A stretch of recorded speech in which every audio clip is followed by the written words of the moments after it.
enkrat sem slišal nekaj zelo zanimivega, tudi ti si mi to potrdil. Namreč ti imaš precej zaloge maščobne v telesu in če jo ne bi imel, ne bi mogel plavati. Ker tisti, ki so pač elegantni, suhi, olimpijski prvaki, tisti že zdržijo 1500 metrov.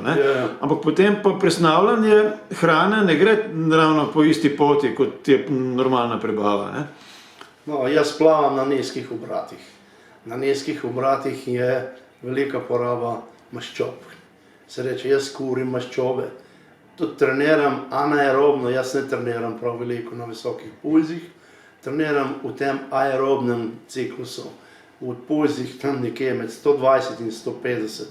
Ko plavam, sem na pulzih nekje na 115 do 120 in tle izgorevajo maščobe. Jaz v začetku zelo močno padam, ampak imam tudi veliko kilogramov. Zgubljam približno pol kilograma maščobe na dan, kar bi zneslo v kalorijah nekje okoli 3500 do 4000 kalorij. Telo lahko predela približno 7000 kalorij na dan, pa lahko poješ, kakor češ, ostalo bo šlo vse ven.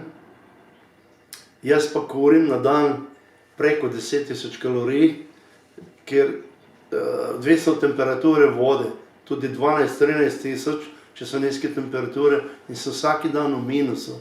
In ti manekeni, ko so Michael Phelps, Ryan Lochte, da jih ne naštevam, ta avstralski sloveti Van Hogenband, pa avstralski plavalc Ian Thorpe, poznam Kieran Perkins, z vsemi temi plavalci sem se srečal. Se pravi, če ne bi imel svojih zalog, bi koliko lahko prebavil na dan, pa da bi samo od hrane kuril kalorije? Po domače povedano crkneš, če se tako grdo izrazim. Te plavalce, ki so izjemni manekeni, lepi, bi seveda nekaj dni plavali izjemno dobro, to drži, bi več preplavali kot jaz, sam začne jih zepst potem. Ker nimaš maščob.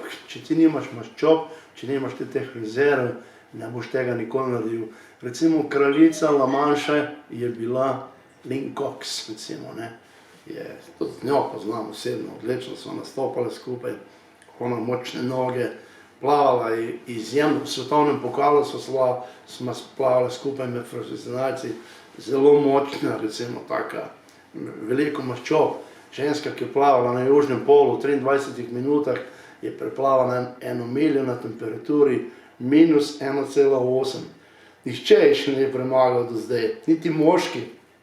Ženska, poznam tudi druge kraljice La Manche, ki so plavale v teh hladnih temperaturah. Ženske so za dolge proge izjemno držljive. Prvič imajo presnovo drugačno, so podložene od spod dober, imajo ta špeh, maščobe, so bolj lepo porazdeljene.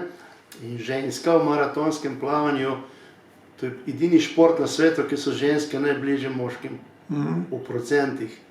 In ravno zaradi tega se to dogaja. To so ženske v maratonskem plavanju izjemno uspešne v svetu.